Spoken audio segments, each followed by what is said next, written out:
Civil ನ್ಯಾಯಾಧೀಶ ಒಂದು ದಾವೆಯಲ್ಲಿ ಆದೇಶ ಕೊಟ್ಟರೆ ಅಲ್ಲೇ ಹಿರಿಯ ಸಿವಿಲ್ ನ್ಯಾಯಾಧೀಶ ನ್ಯಾಯಾಲಯಕ್ಕೆ ಮೇಲ್ಮನವಿ ಸಲ್ಲಿಸಬಹುದು. ಹಿರಿಯ ಸಿವಿಲ್ ನ್ಯಾಯಾಧೀಶ ಆದೇಶ ಕೊಟ್ಟರೆ ಜಿಲ್ಲಾ ನ್ಯಾಯಾಲಯಕ್ಕೆ ಒಂದು ಮೇಲ್ಮನವಿ ಕೊಡ್ತಾರೆ. ಆದ್ರೆ ಇಲ್ಲಿ ಸಿವಿಲ್ ನ್ಯಾಯಾಧೀಶದಲ್ಲಿರ್ತಕ್ಕಂಥ ಒಂದು ಪ್ರಕರಣ ರಾಜಿ ಆದ್ರೆ ಎಲ್ಲೂ ಕೂಡ ಮೇಲ್ಮನವಿ ಕೊಟ್ಟು ಈ ಒಂದು ಪ್ರಕ್ರಿಯೆ ನಾವು ಮಾಡ್ತೀವಿ. ಎಲ್ಲ ಸೇರಿಸ್ಕೊಂಡು 51,290 ನಮ್ಮಲ್ಲಿ ಶಿವಮೊಗ್ಗ ಜಿಲ್ಲೆಯಲ್ಲಿ ಎಲ್ಲ ತಾಲೂಕು ಜಿಲ್ಲಾ ನ್ಯಾಯಾಲಯ ಸೇರಿಸ್ಕೊಂಡಂತೆ ನಮ್ಮ ಪೆಂಡೆನ್ಸಿ ಒಬ್ಬರು ಮತ್ತೆ ನಿಮ್ಮನ್ನ ಕಾಂಟ್ಯಾಕ್ಟ್ ಮಾಡ್ಬೋದು. ಇದೆ ನಮ್ಮ ಎಂಟೈರ್ ಜಿಲ್ಲೆಯಲ್ಲಿ ಇನ್ಕ್ಲೂಡಿಂಗ್ ನಾನ್ ಕಾಂಪೌಂಡಬಲ್ ಕ್ರಿಮಿನಲ್ ಕೇಸು. ನಮ್ಮಲ್ಲಿ ಒಟ್ಟು ಕ್ರಿಮಿನಲ್ ಪ್ರಕರಣಗಳನ್ನು ನೋಡೋದಾದ್ರೆ 30/4/2026 ನೋಡಿದ್ರೆ ಒಟ್ಟು 27,498 ಇದಾವೆ.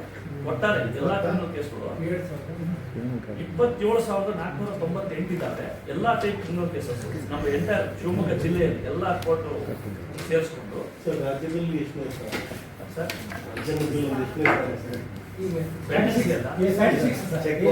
ಅದು ಆ ಮಾಹಿತಿ ಅಲ್ಲ ಸದ್ಯಕ್ಕೆ ಲಭ್ಯ ಇದೆ. ನಾನು ತಪ್ಪಿದೆ.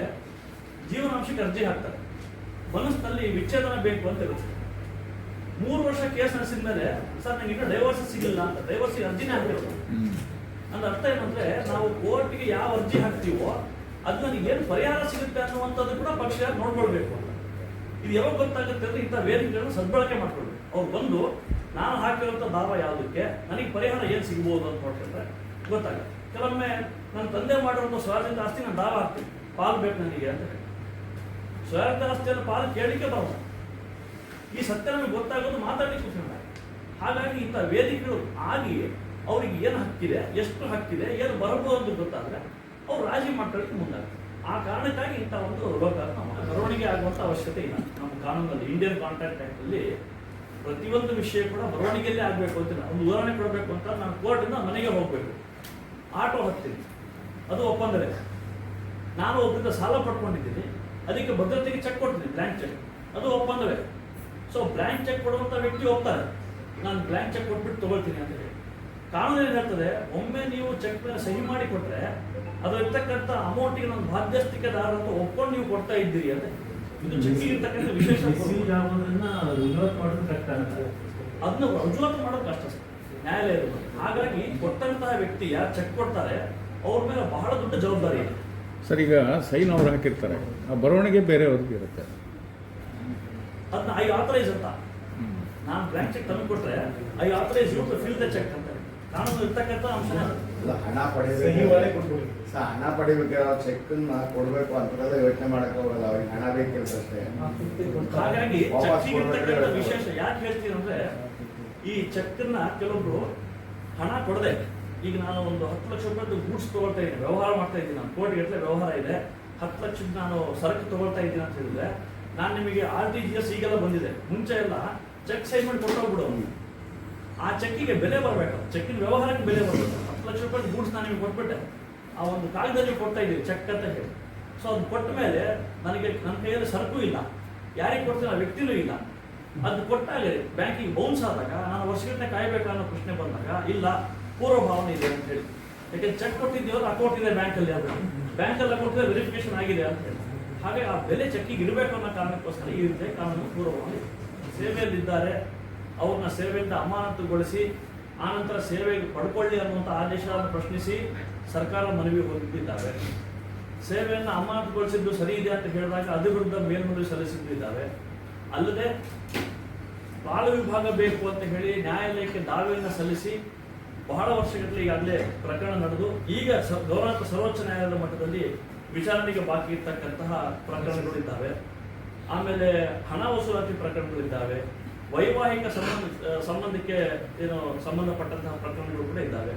ಹಾಗಾಗಿ ಈ 47 ಪ್ರಕರಣಗಳಲ್ಲಿ ಇವೆಲ್ಲ ಬಗೆ ಇದ್ದಾವೆ.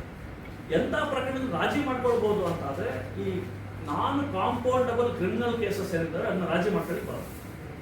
ರಾಷ್ಟ್ರೀಯ ಲೋಕಾಯುಕ್ತದಲ್ಲಿ ರಾಜಿ ಮಾಡ್ಲಿಕ್ಕೆ ಬರಲ್ಲ, ವಿಶೇಷ ಲೋಕಾಯುಕ್ತದಲ್ಲಿ ರಾಜಿ ಮಾಡ್ಲಿಕ್ಕೆ ಬರಲ್ಲ. ಇನ್ನ ಸಿವಿಲ್ ಕೇಸಸ್ ಅಂತ ಬಂದ್ರೆ ಡೈವೋರ್ಸ್ ಪ್ರಕರಣಗಳನ್ನ ನಾವು ಈ ಲೋಕದ ಅದಾಲತ್ಗೆ ನಾವು ವಹಿಸಲ್ಲ. ಯಾಕೆ ಅಂತಂದ್ರೆ ಕೋರ್ಟ್ಗೆ ಬರುವಂತಹ ಪಕ್ಷಗಾರರು ಇವರು ಗಂಡ ಇವರು ಹೆಂಡತಿ ಅನ್ನುವಂತಹ ಒಂದು ಸ್ಯಾಟಿಸ್ಫ್ಯಾಕ್ಷನ್ ನ್ಯಾಯಾಲಯಕ್ಕೆ ಸಿಗಬೇಕು. ಅದನ್ನು ವಿಚಾರಣೆ ಮಾಡಿಬಿಟ್ಟು ಅವ್ರ ಗುರುತನ್ನ ನ್ಯಾಯಾಧೀಶರು ಸರಿಯಾಗಿ ಪರಿಶೀಲಿಸಿ ವಿಚಾರಣವನ್ನ ವಿಚಾರಣೆ ಮೂಲಕ ಕೊಡುವಂಥದ್ದು ನಮ್ಮಲ್ಲಿದೆ. ಹಾಗಾಗಿ ವಿಚ್ಛೇದನ ಪ್ರಕರಣಗಳನ್ನು ನಾವು ಲೋಕಾಯುಕ್ತದಲ್ಲಿ ತಗೊಳ್ಳೋಣ. ಆದರೆ ವಿಚ್ಛೇದನಕ್ಕೆ ಪ್ರಕರಣ ದಾಖಲಿಸಿ ನಾವಿಬ್ರು ಕೂಡಿ ಜೀವನ ಮಾಡಿ ಮನೆಗೆ ಹೋಗ್ತಿರೋದು ಲೋಕಾಯುಕ್ತ ತಗೊಳ್ತೀವಿ. ಒಟ್ಟು ಮೂಡಿಸುವಂತ ಕೆಲಸ ಮಾಡ್ತೀವಿ. ಸಮಾಧಾನ ಆಗಿರ್ಬೇಕು, ಮತ್ತೆ ಅವರಿಗೆ ತೊಂದರೆ ಆಗಿರ್ಬಾರ್ದು. ಹಾಗಾಗಿ ಆ ರೀತಿ ವಿಚ್ಛೇದನಕ್ಕೆ ನಾವು ಅರ್ಜಿ ಕೊಟ್ಟಿದ್ದೀವಿ. ಆದ್ರೆ ಒಟ್ಟಿಗೆ ಹೋಗ್ತೀವಿ ಅಂತಂದ್ರೆ ನಾವು ಈ ಮುಂಚೆ ಎಲ್ಲ ಫೋಟೋ ಎಲ್ಲ ಹಾಕಿದ್ದೀವಿ ಪೇಪರ್ಗೆ. ದಂಪತಿ ಬಂದು ಹಾರವನ್ನು ಬದಲಾಯಿಸಿಕೊಂಡು ಸಿಹಿಯನ್ನು ತಗೊಂಡು ವಾಪಸ್ ಮನೆಗೆ ಹೋಗಿ ಅಂತಹ ಪ್ರಕರಣಗಳು ನಾವು ಮಾಡ್ತೀವಿ. ಮೇಂಟೆನೆನ್ಸ್ ಕೇಸ್ ಅದನ್ನು ಮಾಡ್ತೀವಿ. ಸರ್ಕಾರಿ ಸೇವೆಗಳಲ್ಲಿ ಇರುವಂತಹ ವಿಷಯಗಳು ಈ ಸರ್ಕಾರ ಅಂದ್ರೆ ನಿಮ್ಮ ನ್ಯಾಯಾಲಯದ ಪಬ್ಲಿಕ್ ಪ್ರಾಸಿಕ್ಯೂಟರ್ ಬರ್ತಾರ ಅಥವಾ ಆ ವಿಭಾಗದ ಮುಖ್ಯಸ್ಥರು ಬರ್ತಾರೆ ಸರ್? ಆ ವಿಭಾಗದ ಮುಖ್ಯಸ್ಥರು ಬರ್ತಾರೆ. ಒಂದು ಇಂತಹ ಪ್ರಕರಣಗಳು ಸರ್ಕಾರಿ ಇಲಾಖೆ ಅಂದ್ರೆ ಸರ್ಕಾರೇತರ ಇಲಾಖೆಗಳಿಗೂ ಸಂಬಂಧಪಟ್ಟಂಗೆ ಇದ್ದಾವೆ ನ್ಯಾಯಾಲಯದಲ್ಲಿ. ಹಾಗಾಗಿ ಅಂತಹ ಒಂದು ಪ್ರಕರಣಗಳನ್ನ ನೋಡ್ತಕ್ಕಂಥ ಅಧಿಕಾರಿಗಳು, ಅಂತಹ ಒಂದು ಸಂಸ್ಥೆಗಳು ಮುಖ್ಯಸ್ಥರು ಮತ್ತು ಅವರ ಪ್ಯಾನಲ್ ಇರ್ತಕ್ಕಂಥ ವಕೀಲರ ಒಂದು ಸಹಯೋಗದಲ್ಲಿ ನಡೆಯುವಂತ ಪ್ರಕ್ರಿಯೆ. ಸರ್, ಈಗ ಈ ಚೆಕ್ ಬೋನ್ಸ್ಗೆ ಹೆಚ್ಚಿಗೆ ಮಾಡ್ತಾ ಇದ್ದೀವಿ. ಆ ಒಂದು ವಿಶೇಷ ಲೋಕ 2 ಬಾರಿ ಮಾಡ್ತಾರೆ. ಯಾಕೆ ಹೆಚ್ಚಿಗೆ ಅಂತ ಸರ್, ಚೆಕ್ ಬೋನ್ಸ್ ಪ್ರಕರಣದಲ್ಲಿ ಏನಾಗ್ತಾ ಇದೆ ಅಂತ ಹೇಳಿದ್ರೆ ಬಹಳಷ್ಟು ಜನರಿಗೆ ಒಂದು ನಾನು ತಮ್ಮ ಮೂಲಕ ತಾವು ಒಳ್ಳೆ ಪ್ರಶ್ನೆ ಕೇಳಿಸಿಲ್ಲ. ಏನು ನಾನು ವಿಷಯನ ಮುಟ್ಟಿಸ್ಬೇಕು ಅಂತಿದ್ದೀನಿ ಅಂತ ಹೇಳಿದ್ರೆ, ಚೆಕ್ ಕೊಟ್ಟಿರ್ತಾರೆ, ಬಹುತೇಕ ಪ್ರಕರಣಗಳಿಗೆ ಕಂಡು ಬಂದಂಥದ್ದು. ಚೆಕ್ ಕೊಟ್ಟಿರ್ತಾರೆ, ಹೆಸರು ಬರ್ದಿರಲ್ಲ, ಡೇಟ್ ಹಾಕಿರಲ್ಲ, ಹಣ ಹಾಕಿರಲ್ಲ, ಸೈನ್ ಮಾಡಿ ಕೊಟ್ಟಿರ್ತಾರೆ. ಅವರು ಪಡ್ಕೊಂಡಂತ ಹಣ ಕಡಿಮೆ ಅಂತ ಅವ್ರ ಪ್ರಕಾರ ಹೇಳೋದು. ಆದ್ರೆ ನ್ಯಾಯಾಲಯಕ್ಕೆ ಚೆಕ್ ಹಾಕಿದಾಗ ಬಹಳಷ್ಟು ಅವರು 10 ಪಟ್ಟು ಹಾಕಿದ್ದಾರೆ. ಈಗ ನೀವು 1 ಲಕ್ಷ ಕೊಟ್ಟಿದ್ದ ಸ್ವಾಮಿ 5 ಲಕ್ಷಕ್ಕೆ ಚೆಕ್ ಹಾಕಿದ್ದಾರೆ. ಸಾಮಾನ್ಯವಾಗಿ ಬರ್ತಕ್ಕಂಥ ಡಿಫೆನ್ಸ್, ನಮ್ಮ ಕೋರ್ಟಲ್ಲಿ ಬರ್ತಕ್ಕಂಥ ಡಿಫೆನ್ಸ್. ಇದು ನ್ಯಾಯಾಲಯ ಪರಿಗಣಿಸಬಹುದಾ ಅನ್ನುವಂತ ಒಂದು ಕಾನೂನಾತ್ಮಕ ಅಧ್ಯಯನ ಮಾಡಿದಾಗ ನಮಗೆ ಕಂಡು ಬರೋದೇನಂದ್ರೆ, ನೀವು ಚೆಕ್ಕಿನ ಮೇಲೆ ಸಹಿ ಮಾಡಿ ಕೊಟ್ರೆ ಅದರಲ್ಲಿ ಬರುವಂತ ಎಲ್ಲ ವಿಷಯವನ್ನು ನೀವು ಹೋಗ್ತೀರಿ ಅಂತ ಅರ್ಥ. ಯಾರು ಚೆಕ್ ತಗೊಳ್ತಾರೆ ಅದೇ ವ್ಯಕ್ತಿಗೆ ಏನು ಹಣ ಬರೆದಿದ್ದಾರೆ ಅಷ್ಟು ಅಮೌಂಟ್ನ ಸಹಿ ಮಾಡುವಂತ ವ್ಯಕ್ತಿ ಕೊಡ್ಲಿಕ್ಕೆ ಬಾಧ್ಯಸ್ಥಿಕೆದಾರರು ಅನ್ನುವಂಥ ಪೂರ್ವಭಾವನೆ ನ್ಯಾಯಾಲಯ ಮಾಡಬೇಕು ಅಂತ ಕಾನೂನಲ್ಲಿದೆ. It's a presumption. ಸೊ ಹಾಗಿದ್ದಾಗ ಆ ಒಂದು ಪ್ರಿಸಂಪ್ಷನ್ ಪೂರ್ವಭಾವನೆಯನ್ನು ಹೊಡೆದಾಕೋದು ಸಾಕ್ಷಿ ಮೂಲಕ ಬಹಳ ಕಠಿಣ. ಇದು ಬಹಳ ಜನಕ್ಕೆ ಗೊತ್ತಿಲ್ಲ. ನಾನು ಸಹಿ ಮಾಡಿದ್ದು ಒಪ್ಕೊಳ್ತಾರೆ ಅಂತ ಆದ್ಕೊಳ್ಳೆ ಆ ಪೂರ್ವಭಾವನೆ ಅಲ್ಲಿ ಅಪ್ಲೈ ಆಗುತ್ತೆ, ಲಾಗು ಆಗುತ್ತೆ. ಆ ಲಾಗು ಆದ ಕೂಡಲೇ ಬರೆದಂತಹ ಮೊತ್ತ ನಾನು ಕೊಡ್ಲಿಕ್ಕೆ ಬಾಕಿ ಇಲ್ಲ, ಈ ವ್ಯಕ್ತಿಗೆ ನಾನು ಹಣ ಕೊಡೋದು ಬಾಕಿ ಇಲ್ಲ ಅಂತ ರುಜುವಾತುಪಡಿಸೋದು ಕಷ್ಟ.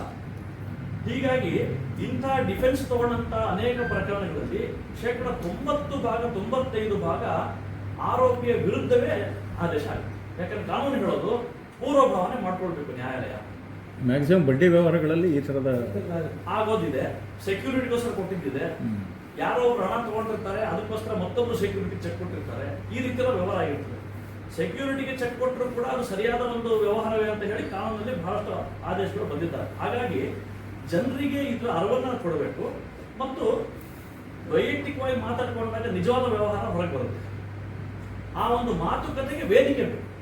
ನ್ಯಾಯಾಲಯದಲ್ಲಿ ಇಬ್ಬರು ಪಕ್ಷಗಾರರು ನಾನು ಸರಿ ಅಂತ ಹೇಳಿ ಅವರ ವಾದವನ್ನು ಮುಂದಿರ್ತಾರೆ. ಆದರೆ ನಿಜವಾಗಿಯೂ ಇಲ್ಲ ಸರ್, ನಾನು ಕೊಡಲೇಬೇಕಾಗಿತ್ತು, ನಾನು 50,000 ಕೊಡಬೇಕಾಗಿತ್ತು, 1 ಲಕ್ಷ ಕೊಡಬೇಕಾಗಿತ್ತು, ಅದ್ರ ಬಗ್ಗೆ ಮಾತಾಡೋಣ, ಇದಕ್ಕಿಷ್ಟು ಬಡ್ಡಿ ಹಾಕೋಣ ಅಂತ ಹೇಳಿದ್ರೆ ಬಹುಶಃ ಇಬ್ಬರು ಪಕ್ಷಗಾರರು ಅಲ್ಪಾವಧಿಯಲ್ಲಿ ತಮಗಿರ್ತಕ್ಕಂಥ ಒಂದು ಸಮಸ್ಯೆಯನ್ನು ಕಾನೂನಾತ್ಮಕವಾಗಿ ಬಗೆಹರಿಸಿಕೊಳ್ಳಿ. ಇದು ರಾಜ್ಯ ಸಂಧಾನಕ್ಕೆ ಇರ್ತಕ್ಕಂಥ ಒಂದು ಬೆಲೆ. ಹಾಗಾಗಿ ಅದನ್ನ ಪಕ್ಷಗಳು ಅರ್ಥ ಮಾಡಿಕೊಂಡು ತಮ್ಮ ಪ್ರಕರಣವನ್ನು ಬಗೆಹರಿಸಿಕೊಳ್ಳಿ ಅಂತ ಅವಕಾಶ.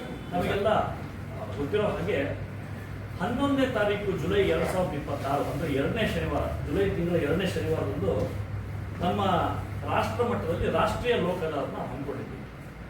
ಪ್ರತಿ ಬಾರಿ ರಾಷ್ಟ್ರೀಯ ಲೋಕ ನಾವು ಹಮ್ಮಿಕೊಂಡಂತೆ ಈ ಸಾರಿ ಕೂಡ ರಾಜಿ ಆಗಬಲ್ಲ ಕ್ರಿಮಿನಲ್ ಪ್ರಕರಣಗಳು ಮತ್ತು ಎಲ್ಲ ಸಿವಿಲ್ ಪ್ರಕರಣಗಳಿಗೆ ಸಂಬಂಧಿಸಿದಂತೆ ಎಲ್ಲ ನ್ಯಾಯಾಲಯಗಳಲ್ಲಿ ಪೀಠಗಳನ್ನು ನಾವು ರಚನೆ ಮಾಡ್ತಾ ಇದ್ದೀವಿ. ನ್ಯಾಯಾಲಯಗಳಲ್ಲಿ ವಿಚಾರಣೆಗೆ ಬಾಕಿ ಇರ್ತಕ್ಕಂಥ ಪ್ರಕರಣಗಳನ್ನ ಪಕ್ಷಗಾರರು ನ್ಯಾಯಾಲಯದ ಮುಂದೆ ಹಾಜರಾಗಿ ನಾವು ರಾಜಿ ಮಾಡ್ಕೊಳ್ತೀವಿ ಅಂತ ಹೇಳಿದ್ರೆ ರಾಜಿ ಪ್ರಕ್ರಿಯೆಯಲ್ಲಿ ಪ್ರಾರಂಭ ಆಗಿದೆ ಎಲ್ಲ ನ್ಯಾಯಾಲಯಗಳಲ್ಲಿ. ಅವರ ಒಂದು ಪ್ರಕರಣವನ್ನು ವಿಲೇವಾರಿ ಮಾಡಲಿಕ್ಕೆ ರಾಜ್ಯ ಸಂಧಾನದ ಮೂಲಕ ಎಲ್ಲ ಪ್ರಕ್ರಿಯೆಯನ್ನು ಕೈಗೊಂಡು ನಾವು ಪೀಠವನ್ನು ಸ್ಥಾಪಿಸಿ 11ನೇ ತಾರೀಕು ಜುಲೈ ಸ್ಥಳೀಯವಾಗಿ ನ್ಯಾಯಾಲಯಗಳಲ್ಲಿ ವಿಚಾರಣೆಗೆ ಬಾಕಿ ಇರ್ತಕ್ಕಂಥ ಎಲ್ಲ ಪ್ರಕರಣಗಳನ್ನ ವಿಲೇವಾರಿ ಮಾಡಲಿಕ್ಕೆ ಕ್ರಮವನ್ನು ಕೈಗೊಳ್ತಾ ಇದ್ದೀವಿ. ಇನ್ನ 3ನೇ ವಿಷಯ ಮತ್ತು ವಿಶೇಷವಾದದ್ದು ಏನು ಅಂತ ಹೇಳಿದ್ರೆ, ಈ ಬಾರಿ ನಾವು ವಿಶೇಷ ಲೋಕ ಮಾಡ್ತಾ ಇದ್ದೀವಿ. ವಿಶೇಷ ಲೋಕ ಅದಾಲತ್ ಸಾಮಾನ್ಯವಾಗಿ ನಾವು ನಿರ್ದಿಷ್ಟವಾದ ಪ್ರಕರಣಗಳಿಗೆ ಮಾಡ್ತೀವಿ. ಈ ಸರಿ ಮಾಡುವಂಥ ವಿಶೇಷ ಲೋಕ ಅದಾಲತ್ತು 18/7/2026ಕ್ಕೆ ಒಮ್ಮೆ ಮತ್ತು 21/11/2026ಕ್ಕೆ ಎರಡನೇ ಬಾರಿ ಮಾಡ್ತಾ ಇದ್ದೀವಿ. ಈ 2 ದಿನ ಮಾಡುವಂಥ ವಿಶೇಷ ಲೋಕ ಅದಾಲತ್ತು ಚೆಕ್ ಬೌನ್ಸ್ ಪ್ರಕರಣಗಳಿಗೆ ಸಂಬಂಧಿಸಿದಿರ್ತದೆ. 11/7 ಮಾಡ್ತಕ್ಕಂಥ ಲೋಕದ ರಾಷ್ಟ್ರೀಯ ಲೋಕ ಆಗಿದ್ದು ಅದು ಎಲ್ಲಾ ಪ್ರಕರಣಗಳು ಅಲ್ಲಿ ರಾಜ್ಯ ಸಂಧಾನಕ್ಕೆ ಅನುಕೂಲ ಇದೆ.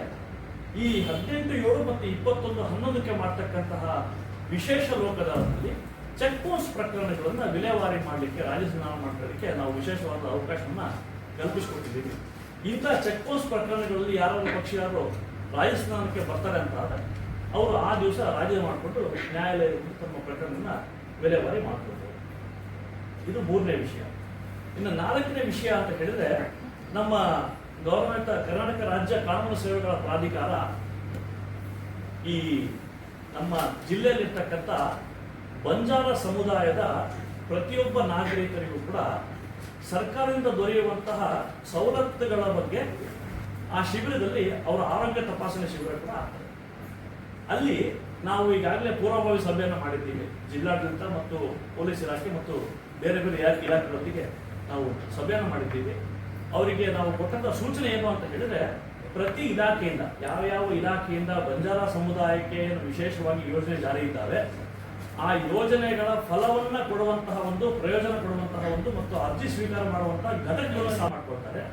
ಬಂದಂತಹ ವ್ಯಕ್ತಿಗಳು ನಿರ್ದಿಷ್ಟವಾದ ದಾಖಲೆಗಳನ್ನು ಸಲ್ಲಿಸಿದ್ರೆ ನೋಂದಣಿ ಮಾಡಿಕೊಂಡು ಆ ನಂತರ ತ್ವರಿತವಾಗಿ ಈ ಪ್ರಕ್ರಿಯೆಯನ್ನು ಕೈಗೊಂಡು ಅವರ ಆ ಬಂಜಾರ ಸಮುದಾಯದ ವ್ಯಕ್ತಿಗಳಿಗೆ ತಲುಪಿಸಬೇಕಾದಂತಹ ಪ್ರಯೋಜನಗಳನ್ನ ದೊರಕಿಸಿಕೊಡುವಂತೆ ಕ್ರಮವನ್ನು ಕೈಗೊಂಡರು. ಅಂದ್ರೆ ಒಂದೇ ಸೂರಿನ ಅಡಿಯಲ್ಲಿ ಬಂಜಾರ ಸಮುದಾಯಕ್ಕೆ ಸಂಬಂಧಪಟ್ಟಂತೆ ಏನೇನು ಸಿಗಬೇಕು ಸವಲತ್ತುಗಳು ಅವೆಲ್ಲ ಸಿಗುವಂತ ಒಂದು ಅವಕಾಶವನ್ನ ಇಲ್ಲಿ. ಹಾಗಾಗಿ ಈ ಎಲ್ಲದಕ್ಕೂ ಕೂಡ ಈ ಲೋಕ ಅದಾಲತ್ ವಿಷಯವಾಗಿ ವಿಶೇಷ ಇದು ಒಂದನೇದ ಪ್ರಕ್ರಿಯೆ. ಬೆಳಗ್ಗೆ 10 ಗಂಟೆಯಿಂದಲೂ ಪ್ರಾರಂಭ ಆಗ್ತದೆ, ಸಾಯಂಕಾಲ 6 ಗಂಟೆವರೆಗೂ ಕೂಡ ಇರ್ತದೆ. ಮತ್ತು ಇನ್ನೂ ಜನ ಇದ್ರೆ ನೋಡ್ಕೊಂಡ್ಬಿಟ್ಟು ಆ ಪ್ರಕಾರ ಸಮಯವನ್ನು ನಿರ್ಧಾರ ಮಾಡ್ತೀವಿ. ಇಲ್ಲಿ ಎಲ್ಲ ಇಲಾಖೆಗಳು ಬರ್ತವೆ, ಅದಕ್ಕೆ ಪೂರ್ವಭಾವಿ ಸಭೆ ಕೂಡ ಆಗಿದೆ. ಹಾಗಾಗಿ ಈ ವಿಶೇಷ ಲೋಕ ಅದಾಲತ್ಗೆ ಮತ್ತು ರಾಷ್ಟ್ರೀಯ ಲೋಕ ಅದಾಲತ್ಗೆ ಮತ್ತು ಸಮಾರೋಪ ಸಮಾರಂಭ ಇದು ಸಮಾಧಾನ ಸಮಾರೋಹ ಅಂತ ಹೇಳಿ ಗವರ್ಮೆಂಟ್ ಸರ್ವೋಚ್ಚ ನ್ಯಾಯಾಲಯ ವಿಶೇಷವಾಗಿ ಒಂದು ಲೋಕ ಹಮ್ಮಿಕೊಂಡಿದೆ. ಈ ಎಲ್ಲ ಪ್ರಕ್ರಿಯೆಗಳಿಗೆ ನಾನು ಪ್ರಚಾರ ಮಾಡಲಿಕ್ಕಾಗಿ ಎಲ್ಲ ಮಾಧ್ಯಮ ಮಿತ್ರರಿಗೆ ಮನವಿಯನ್ನು ಮಾಡ್ತಾ ಇದ್ದೀನಿ. ಜೊತೆಗೆ ನಮ್ಮ ಸಾರ್ವಜನಿಕರಿಗೆ ಕೂಡ ಈ ಒಂದು ಕಾನೂನು ಸೇವಾ ಪ್ರಾಧಿಕಾರದ ಪ್ರಕ್ರಿಯೆಯ ಸದುಪಯೋಗ ಪಡ್ಕೊಳ್ಬೇಕು, ಇದೆಲ್ಲ ಪ್ರಯೋಜನ ಪಡ್ಕೊಳ್ಬೇಕು ಅಂತ ಹೇಳಿ ತಮ್ಮ ಮನವಿಯನ್ನು ಮಾಡ್ತಾರೆ ಅಂತ ಹೇಳಿ ನಮ್ಗೆ ಮಾಹಿತಿ ಕೊಟ್ಟಿದ್ದಾರೆ. ಆ ಪಕ್ಷಗಾರರಿಗೆ ನಮ್ಮ ಪ್ರಾಧಿಕಾರದಿಂದ ನಾವು ವಿಶೇಷವಾದ ಸೂಚನಾ ಪತ್ರ ನೋಟಿಸ್ನ ಹೊರಡಿಸ್ತಾ ಇದ್ದೀವಿ. ಈ ನೋಟಿಸನ್ನು ಪಡ್ಕೊಂಡಂತಹ ಪಕ್ಷಗಾರರು ಮತ್ತು ಸ್ಥಳೀಯವಾಗಿರ್ತಕ್ಕಂತಹ ಅವರು ವಕೀಲರು ಸಹಕಾರ ಕೊಟ್ಟು ನಮ್ಮ ಪ್ರಾಧಿಕಾರಕ್ಕೆ ನಿಗದಿಪಡಿಸಿದ ದಿನಾಂಕಕ್ಕೆ ಹಾಜರ ಪ್ರಕ್ರಿಯೆ ನಡೆಯುತ್ತೆ. ಈ ಪ್ರಕ್ರಿಯೆಯಲ್ಲಿ ನಮ್ಮ ಪ್ರಾಧಿಕಾರದ ನುರಿತ ಮಧ್ಯಸ್ಥಿಕೆದಾರರು ಅದನ್ನ ಭಾಗವಹಿಸಿ ಅದೆಲ್ಲ ನಿರ್ವಹಣೆಯನ್ನು ಮಾಡ್ತಾರೆ. ಇದು ಸರ್ವೋಚ್ಚ ನ್ಯಾಯಾಲಯ ತಗೊಂಡಂತಹ ಬಹು ಮುಖ್ಯವಾದಂತಹ ಒಂದು ಹೆಜ್ಜೆ. ಈಗ ನಮಗೆ ಕೊಟ್ಟಂತಹ 47 ಪ್ರಕರಣಗಳು ಹೊರತುಪಡಿಸಿ ಬೇರೆ ಯಾವುದಾದ್ರು ಪ್ರಕರಣ ನಮ್ಮದು ಸರ್ವೋಚ್ಚ ನ್ಯಾಯಾಲಯದಲ್ಲಿ ಬಾಕಿ ಇದೆ ವಿಚಾರಣೆಗೆ ಅಂತ ಹೇಳಿ ಯಾರಾದ್ರು ಪಕ್ಷಗಾರರು ಇದ್ದಲ್ಲಿ ನಾನು ತಮ್ಮ ಮೂಲಕ ಎಲ್ಲ ಸಾರ್ವಜನಿಕರಿಗೆ ಮನವಿ ಮಾಡೋದೇನು ಅಂತ ಹೇಳಿದ್ರೆ, ನಾವು ಕೂಡ ರಾಜ್ಯ ಸಂಧಾನಕ್ಕೆ ಬರ್ತೀವಿ, ಈ ಒಂದು ಪ್ರಕ್ರಿಯೆ ನಮಗೂ ಮಾಡಬಹುದು ನಮ್ಮ ಪ್ರಕರಣಕ್ಕೆ ಅಂತ ಯಾರ್ಯಾರು ಇಚ್ಛೆ ಇದ್ದಲ್ಲಿ ಅವ್ರು ನಮ್ಮ ಪ್ರಾಧಿಕಾರಕ್ಕೆ ಅಂದರೆ ಜಿಲ್ಲಾ ಕಾನೂನು ಸೇವೆಗಳ ಪ್ರಾಧಿಕಾರ ಶಿವಮೊಗ್ಗಕ್ಕೆ ಅಥವಾ ಸ್ಥಳೀಯ ತಾಲೂಕು ಕಾನೂನು ಸೇವಾ ಸಮಿತಿಗೆ ಹೋಗಿ ಮಾಹಿತಿಯನ್ನು ಕೊಟ್ಟಲ್ಲಿ ಆ ಮಾಹಿತಿ ನಾವು ಪಡೆದುಕೊಂಡು ಆ ಪ್ರಕರಣದ ವಿವರವನ್ನ ನಮ್ಮಿಂದ ಗೌರವಾನ್ವಿತ ಸರ್ವೋಚ್ಚ ನ್ಯಾಯಾಲಯಕ್ಕೆ ನಾವು ಸಲ್ಲಿಸಿ ಈ ಪ್ರಕರಣದ ಒಂದು ರಾಜ್ಯ ಸಂಧಾನದ ಪ್ರಕ್ರಿಯೆ ಕೂಡ ನಾವು ಕೈ ಎತ್ಕೊಳ್ತಾ ಇದ್ದೀವಿ ಅಂತ ಹೇಳಿ ಮಾಹಿತಿಯನ್ನು ಕೊಡ್ತೀವಿ. ಇದು ಯಾಕೆ ಅಂತ ಹೇಳಿದ್ರೆ, ತಮಗೆಲ್ಲ ಗೊತ್ತಿರೋ ಹಾಗೆ ಒಂದು ಪ್ರಕರಣದಲ್ಲಿ ರಾಜ್ಯ ಸಂಧಾನದ ಮೂಲಕ ಆಗ್ತಕ್ಕಂತಹ ಒಂದು ವಿಲೇವಾರಿಗೂ ಆದೇಶದ ಮೂಲಕ ಆಗ್ತಕ್ಕಂಥ ವಿಲೇವಾರಿಗೂ ಪಕ್ಷಗಾರರಿಗೆ ಸಮಾಧಾನ ಬೇರೆ ಇರುತ್ತೆ. ಆ ಕಾರಣಕ್ಕಾಗಿ ಇದಕ್ಕೆ ಸಮಾಧಾನ ಸಮಾರೋಹ ಅಂತಾನೆ ಹೆಸರಿದೆ. ತಮಗೆ ಇಚ್ಛೆ ಇರುವಂತಹ ಒಂದು ಪರಿಹಾರವನ್ನ ಈ ಒಂದು ಸಮಂಜಸವಾದ ಪ್ರಕ್ರಿಯೆಯನ್ನ ಪಾಲಿಸಿ ಪಕ್ಷಗಾರ ತಮಗೆ ಬೇಕಾದ ನ್ಯಾಯವನ್ನು ಪಡ್ಕೊಳ್ಬಹುದು ಅನ್ನೋ ಕಾರಣಕ್ಕಾಗಿ ಈ ಒಂದು ವಿಶೇಷವಾದ ಲೋಕ ಅದಾಲತ್. ಇದಕ್ಕೆ ನಮ್ಮಲ್ಲಿ ಪೂರ್ವಭಾವಿ ಸಭೆಗಳನ್ನು ಮಾಡ್ತಾ ಇದ್ದೀವಿ. ಇಬ್ಬರು ಪಕ್ಷಗಾರನ್ನು ಕರೆಸಿಬಿಟ್ಟು ಪೂರ್ವಭಾವಿ ಸಭೆಯನ್ನು ಮಾಡಿ ಅದಕ್ಕೆ ಒಬ್ಬ ನುರಿತ ಮಧ್ಯಸ್ಥಿಕೆದಾರರ ಸಹಾಯನ ಕೂಡ ಪಕ್ಷಗಾರರಿಗೆ ಕೊಡ್ತೀವಿ. ಪಕ್ಷಗಾರರು ಹಾಜರಾಗಿ ಅವರ ಸ್ಥಳೀಯ ವಕೀಲರು ಹಾಜರಾಗಿ ನಮಗೆ ಸಹಕಾರವನ್ನು ಕೊಟ್ಟು ಅವರು ರಾಜಿಯನ್ನ ಮಾಡಿಕೊಂಡಿದ್ದಾದಲ್ಲಿ ಅವರು ಒಂದು ಅಗ್ರಿಮೆಂಟ್ನ ಮಾಡಬೇಕಾಗ್ತದೆ. ಅದಕ್ಕೆ ಕನ್ಸೆಂಟ್ ಫಾರ್ಮ್ ಅಂತ ನಮ್ಮಲ್ಲಿ ಇದೆ, ಅದಕ್ಕೆ ಸೈನ್ ಮಾಡಬೇಕು. ಅಗ್ರಿಮೆಂಟ್ನ ಅವ್ರು ಏನು ರಾಜಿ ಮಾಡ್ಕೊಂಡಿದ್ದಾರೆ ಅದು ಕೂಡ ಮಾಡಿಕೊಡ್ಬೇಕು. ಅದನ್ನ ವೆರಿಫೈ ಮಾಡಿಬಿಟ್ಟು ನಾನು ಕೂಡ ಇಲ್ಲಿ ಆಸ್ ಎ ಮೆಂಬರ್ ಸೆಕ್ರೆಟರಿ, ಸದಸ್ಯ ಕಾರ್ಯದರ್ಶಿಯಾಗಿ ನಾನು ಅದನ್ನ ವೆರಿಫೈ ಮಾಡಿ ನಾನು ಕೂಡ ಅದಕ್ಕೆ ಒಂದು ಸಹಿಯನ್ನು ಹಾಕಿ ಇಲ್ಲಿಂದ ಸರ್ವೋಚ್ಚ ನ್ಯಾಯಾಲಯಕ್ಕೆ ಕಳಿಸ್ಕೊಡುವಂಥ ಒಂದು ಪ್ರಕ್ರಿಯೆ ಜಾರಿಯಲ್ಲಿದೆ. ಇದು ಸಮಾಧಾನ ಸಮಾರೋಹ ಅನ್ನುವಂಥ ವಿಶೇಷ ಲೋಕದಲ್ಲಿ ನಾವು ಕೈಗೊಳ್ಳುವಂಥ ಒಂದು ಪ್ರಕ್ರಿಯೆ.